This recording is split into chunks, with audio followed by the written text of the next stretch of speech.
Good morning student. आज के class में हम लोग कंटिन्यू करते हैं प्रोसेस मैनेजमेंट को।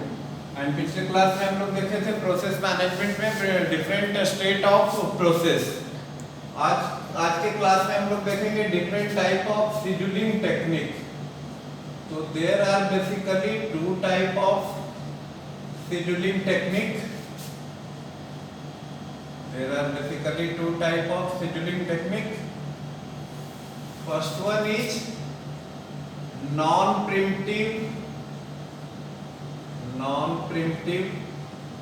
scheduling technique, and second is preemptive.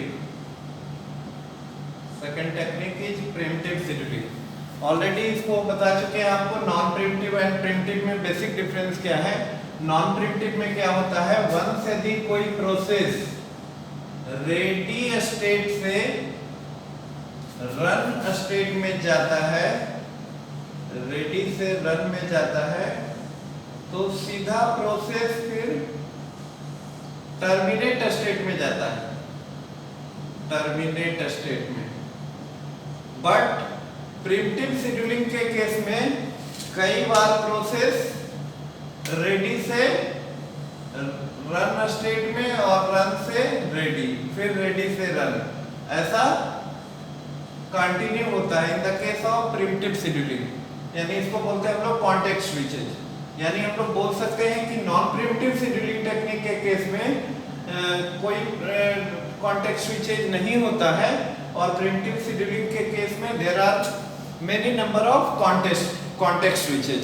ठीक है, तो नॉन प्रिएम्प्टिव और प्रिएम्प्टिव में बेसिक डिफरेंस आप लोग समझ गए। अब इसमें हम लोग आज के क्लास में डिस्कस करना है various type of scheduling technique. उसमें पहले बता देते हैं आपका नॉन प्रिएम्प्टिव में क्या क्या होता है और प्रिएम्प्टिव में क्या होता है। तो नॉन प्रिएम्प्टिव में आपका आता है FCFS, first come first serve, और एक होता है SJF, शॉर्टेस्ट जॉब फर्स्ट। ये दोनों शेड्यूलिंग टेक्निक जो है वो प्योर नॉन प्रिएम्प्टिव है। एंड प्रिएम्प्टिव में आपका आ जाता है, प्रिएम्प्टिव में हम लोग पढ़ेंगे SRTF, shortest remaining time first, priority based scheduling, priority based का दो वर्जन होता है। There are two version of priority based scheduling, preemptive version and non preemptive. Priority based scheduling का दो वर्जन होता है, प्रिएम्प्टिव एंड नॉन प्रिएम्प्टिव।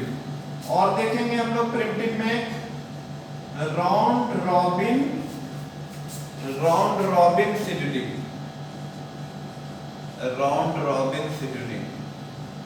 तो ये सब जो है आपका non preemptive scheduling, sorry pre-emptive scheduling है। SRTF priority based round robin, ये आपका प्रिएम्प्टिव शेड्यूलिंग है।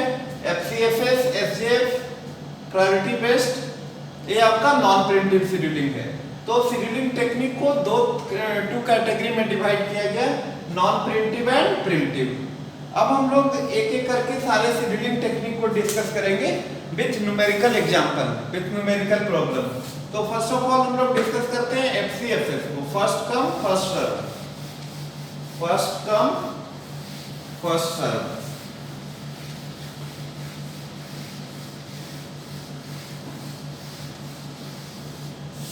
FCFS scheduling, first come first serve. पहले देख लेते हैं इसका मोड जो होता है वो प्योर कैसा होता है, नॉन प्रिएम्प्टिव। मोड कैसा होता है, प्योर नॉन प्रिएम्प्टिव। क्राइटेरिया जो यहाँ पे होता है इसका वो होता है AT, means arrival time. Arrival time पे शेड्यूल करते हैं प्रोसेस को।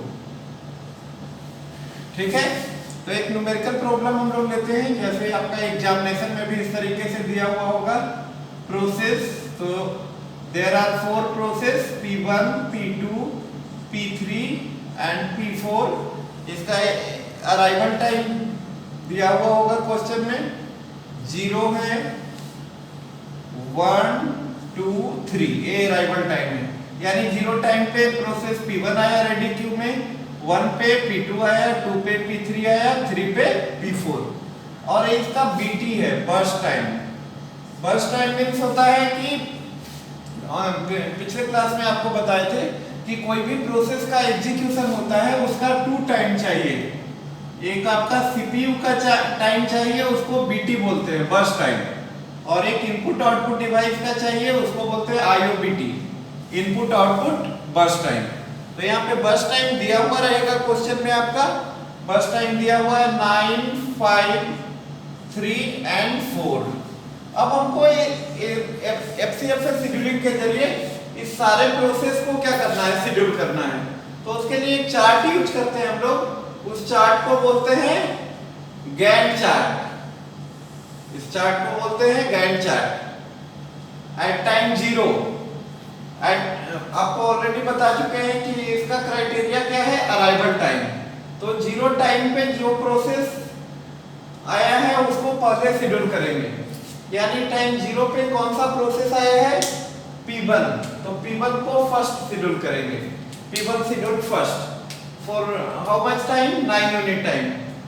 0 to 9 यूनिट टाइम तक P1 को शेड्यूल किए हम लोग। अब देखिए P1 के बाद कौन सा प्रोसेस आया, P2। P2 का बीटी कितना है, 5, तो 9, 5, 14 आपका P2 चलेगा। फिर आपका आया P3, P3 का बीटी है 3, यानी 14 and 3, 17 कौन चलेगा, P3। P3 के बाद आया आपका P4, P4 का बीटी कितना है, 4, तो 17, 4, 21, सारा प्रोसेस हमारा शेड्यूल हो चुका है। अब आपको जो क्वेश्चन दिया हुआ होगा उसमें कैलकुलेट करना होगा सीटी कंप्लीशन टाइम, और कैलकुलेट करना होगा टीएटी टर्न अराउंड टाइम, और एक कैलकुलेट करना होगा वेटिंग टाइम डब्ल्यूटी। तो completion time of P1 is, देखिए गैंट चार्ट में P1 कब कंप्लीट हुआ है, टाइम 9 पे। P2 कब कंप्लीट हुआ है, टाइम 14 पे। P3 कब कंप्लीट हुआ है, टाइम 17 पे। P4 21। अब देखिए कंप्लीशन टाइम आप निकाल लिए तो एक फॉर्मूला होता है टर्न अराउंड टाइम का, TAT equal to turn around time निकालने का फॉर्मूला होता है CT minus AT। Turn around time equal to completion time minus arrival time. तो completion time of P1 is 9 and arrival time is 0। तो turn around time क्या होगा, turn around time is 9। Turn around time means time interval between submission of job and completion of job. CT of P2 is 14 and AT is 1, तो 13। P3 CT is 17 and AT is 2, 15। P4 का 21 minus 3, 18। Next हम लोग को calculate करना है waiting time. Waiting time WT equal to turn around time minus BT, TAT minus BT। तो TAT of P1 is 9 and BT is 9, 0। यहाँ पे भी देखिए प्रोसेस P1 को 0 टाइम पे वेट करना पड़ा, 0 टाइम अराइवल है और 0 टाइम पे सर्विस स्टार्ट हो गया ST। P2 BT sorry turn around time of P2 is 13 and BT is 5, तो waiting time is 8। Turn around time of P3 is 15 and waiting time is 3, 12. Turn around time of P4 is 18 and waiting time is 4. तो sorry waiting burst time is 4। तो ये आपका हुआ process, सारा process schedule है। CT भी calculate कर लिया हम लोग, टर्न अराउंड टाइम भी एंड WT भी। तो फर्स्ट कम फर्स्ट सर्व कैसा था, नॉन प्रिम्प्टिव।